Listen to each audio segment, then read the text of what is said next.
And everyone's different. And I think it also is dependent on your age for men as well. So in Chinese medicine, we say, depending on your age, if you're an older man, you should actually preserve your sperm a little bit more. So if you're like 20, then absolutely, you could do it 3 times a day, no problem.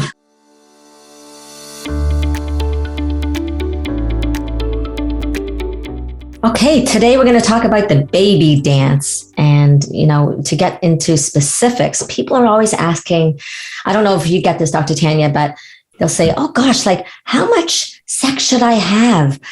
When is the most optimal? And how long do I keep trying for? Do you get that? I do. And I think people get overwhelmed because sometimes they'll read on the internet, on Dr. Google, or perhaps a general practitioner will tell them that they have to have sex every day, twice a day, 3 times a day, and then put their legs up in the air and do the bicycle, and just so many myths, out there around the right time and how many times. I think that the biggest issue really is like how often, right? I mean, you don't have to have do the baby making dance every single day, twice a day of your whole menstrual cycle. There is a very narrow window every single month that you can get pregnant. And if you time it correctly, then you can be intimate every second day. And, it's important to know that sperm, they only hang around for 3 to 5 days, but in fact, they do hang around for 3 to 5 days. So it's a good thing to know as well, because you could be intimate before ovulation and you could still get pregnant. People think they have to be ovulating and time it perfectly, like exactly, and then be intimate. And that's the only time they can get pregnant. Right. And that is so key, because so some people will then, gosh, like I can just imagine the pressure of trying to conceive every single day. Like if you're making it like this is a business transaction, you really lose the whole intimacy and the connection, which is really a part of the whole being able to conceive. It's like, how receptive are you when you're forcing things to happen and you're like totally contracted and you may not even like really want to have sex at the time.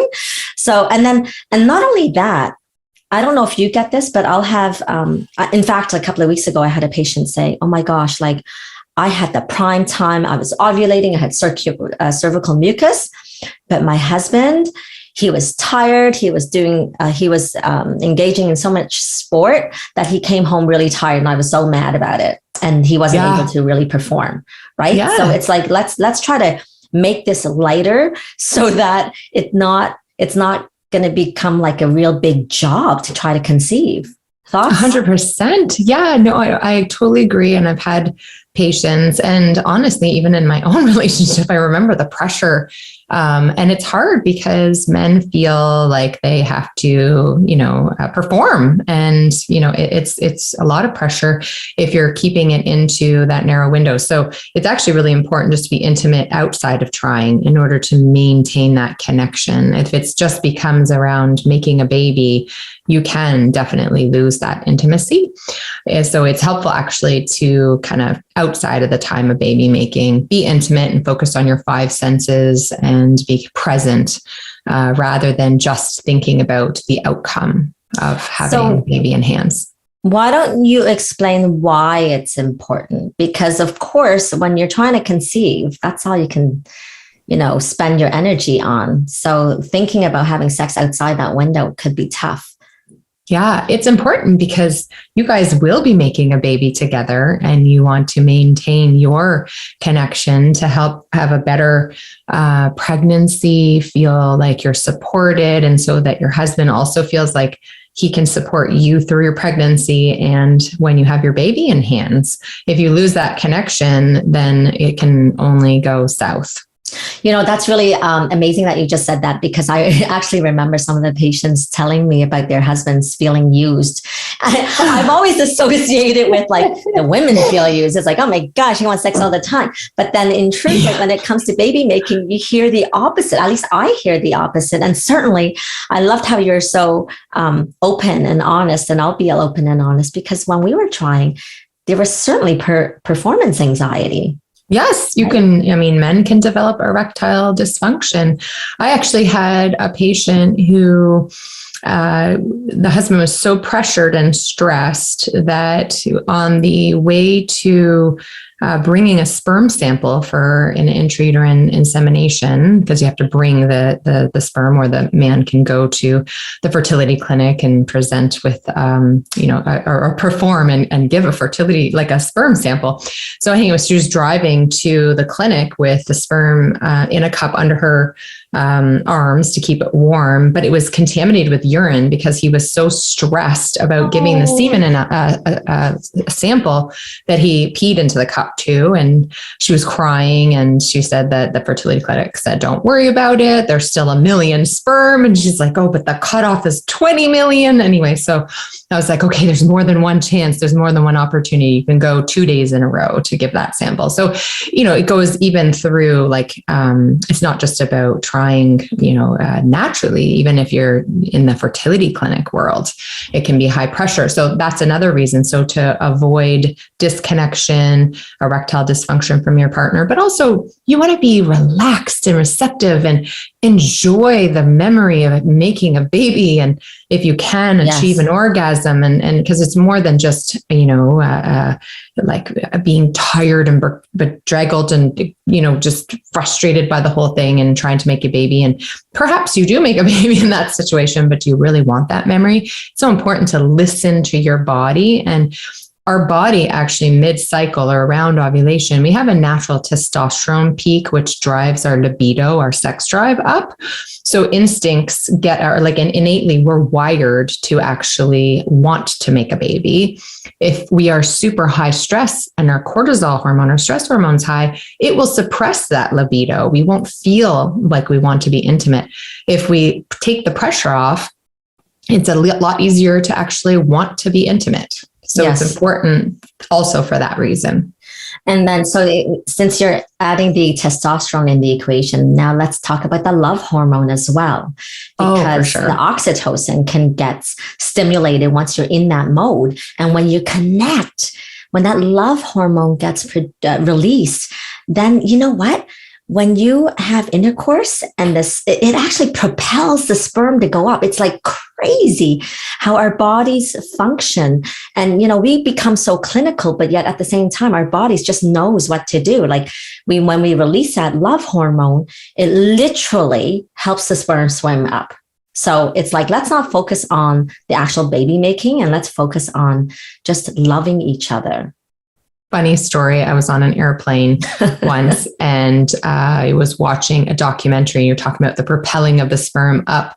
I was learning that with an orgasm, the sperm do move more easily up to the fallopian tubes and hang around and wait for ovulation, so for that egg to drop. And I had no idea. I was hoping nobody was watching me watch the documentary, because I was like, oh my gosh, this is so fascinating. Learning. Yes, on an airplane. There's a crazy documentary. I know. Okay, that's so funny. just learning about the physiology. I mean, you don't have to have an orgasm to get pregnant, but it definitely improves your chances. So even if you're in, let's say, the fertility world, a fertility clinic, and it's all medicalized, you can also, if been given the permission, come home and be intimate and achieve an orgasm, even with an intrauterine insemination, to increase your chances. So there's, and just for, like you're saying, just for like that oxytocin hormone, just like to have the love hormone of connection. I mean, really, what are we all here for? We're here to connect. And if you remove that feeling of connection away, you remove so much from your life. So sex or the baby making dance is not just to make a baby, and it's definitely not just for our partners. It's for us as much as it is for our partners. 100%. We often talk, like you said, we're talking about men thinking that, or women, they feeling used because they're always having to perform and feel receptive. But if you work on you, you'll actually just really enjoy that intimacy that much more. And intimacy becomes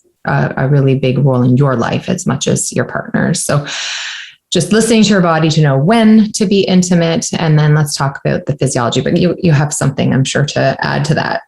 Well, the only thing I want to add in is, you hear about people, oh gosh, like when they finally relaxed, they got pregnant, or they went away and they got pregnant, and that's after like 3 years of trying. Well, so we're actually addressing that, right? About the whole testosterone and the love hormones, and it's in the way that you be within your partnership that will help. So it's not about focusing on, let's get my feet in this position and this angle of entry. And then afterwards I lift my butt up and I stick a pillow under there. But that's what we do. Yes. And you know what? Like, listen, I am in this field, and I actually do remember. Oh, I did it. Right? I totally did it many times. So it doesn't matter how thinking it was going to increase my chances. No, it doesn't. Like, we do silly things. We all do little silly things, and that's okay. It's okay. It is. It's totally fine. Just don't forget about the other piece. Like, you know what? We really actually have to focus on the love and the connection. 100%. And so when we said outside of the trying to conceive window, the ovulation window, and trying to have sex, I think I would like to add in that it doesn't necessarily mean sex. So some people, it's like they have a lower libido. So then it's like, oh my gosh, now I have to force myself to have sex. Like outside of that, oh my goodness, that's so much work. So really then it actually can become, oh, well, how can we be intimate and loving and connect outside of this time? Right? So not just having penetration.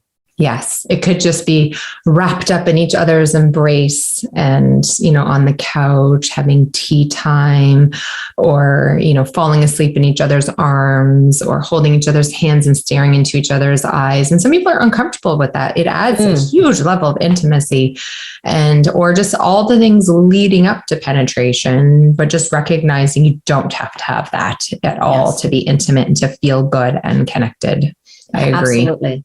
Well, and isn't it true that everybody at least at this time of recording, a lot of people are still working from home. So everyone's busy doing their own thing. And so really even like the regular kinds of communication isn't there. So I just remember last week, my patient says, oh gosh, thanks for letting me, sharing that maybe it's important for me to walk every day. So her husband and her walk, she's like, and it was so nice. We had a great conversation walking. So that's great. Right. And that's connection. So it doesn't have to be physical sex or even lying in bed, staring at each other in the eyes. I mean, it's all great and bonus. But at the same time, it's like, let's somehow connect every single day. 100%. Men need physical touch, according to the research, more in order to be receptive to communicate with verbal language, and women need to communicate like verbally in order to be receptive and like feel heard in order to be intimate. And with age, that becomes a little bit more balanced as the hormones adjust. Apparently, men also need that communication to be able to achieve an erection and to be intimate. So closer to the late 40s and such. So it's kind of fascinating. I think it's just important to keep the cycle going, and just to, not become roommates and disconnect. I think it's really important to, even if you're just holding hands, So jumping back to, how do you know when to try? So one of the biggest keys is listening to that drive, your libido, and in pairing that up with looking at, you, as you said, the cervical mucus. So what does that even mean? So when you're going to the washroom, and you're wiping front to back with Kleenex, you went pee and you just notice maybe a slippery wipe, is how I like to say it. Or one of my teenager patients, because I was trying to help her figure out when she's ovulating, because she was irregular with her cycles, likely had a condition called polycystic ovary syndrome. She said, oh, is it like when you have the sneeze? And I said, yes, it's the sneeze. It's like the clear, sneezy type looking discharge. And the cool thing about that discharge is it means that your estrogen is on the rise. And it's a nice, there's two types of environments, like acidic and alkaline. And it's a more alkaline environment, and sperm are more alkaline. And that means that it won't, that environment, your vaginal environment won't kill off the sperm. It actually accommodates the travel of the sperm. So when you're looking out for the goopy egg white cervical mucus, that means your estrogen's on the rise. And when you're intimate around that time, you have a much higher chance of the sperm sticking around waiting for you to ovulate. Yes. And to add to that, just to have you be clear, because we do have different cervical mucus and it's that sneezy. I love that because we always talk about the whole raw egg white, right? But I like the sneeze better. So beyond that, like in the other times of the cycle, it is natural and it is good to be more acidic. So in that environment, it's not really so conducive for creating babies, but it's necessary because we got to keep the germs out.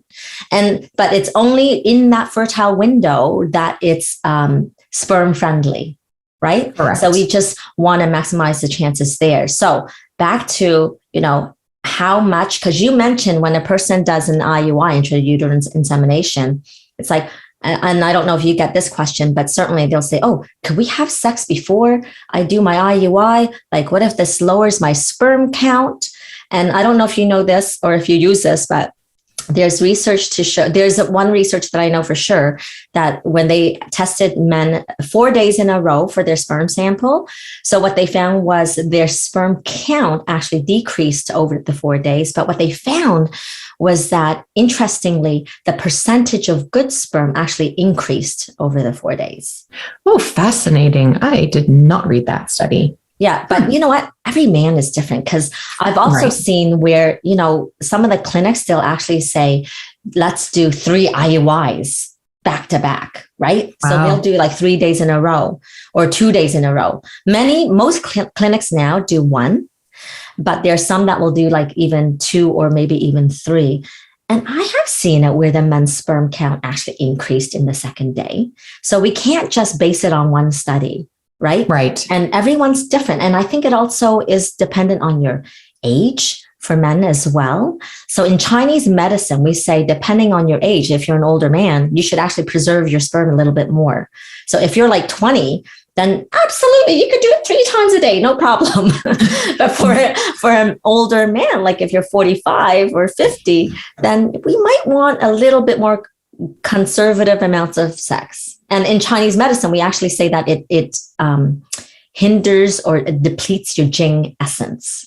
So you don't want to over deplete. Right. So listening to your body, listening to each other's receptivity, like making sure that you're able to connect. And I think the research says either every day or every second day around ovulation. And once you've ovulated, you have about 72 hours, like 3 days maximum, really 24 hours. So a couple of days, really, a day, 1 to 3 days, essentially. So I think tracking that cervical mucus and then recognizing your estrogen's peaking, and that usually takes about 3 to 5 days. You might not notice the goopy discharge until it's at its peak. And usually that means the next day you won't see the peak there anymore. The goopy discharge suddenly shifts to a more kind of creamy, lotiony discharge.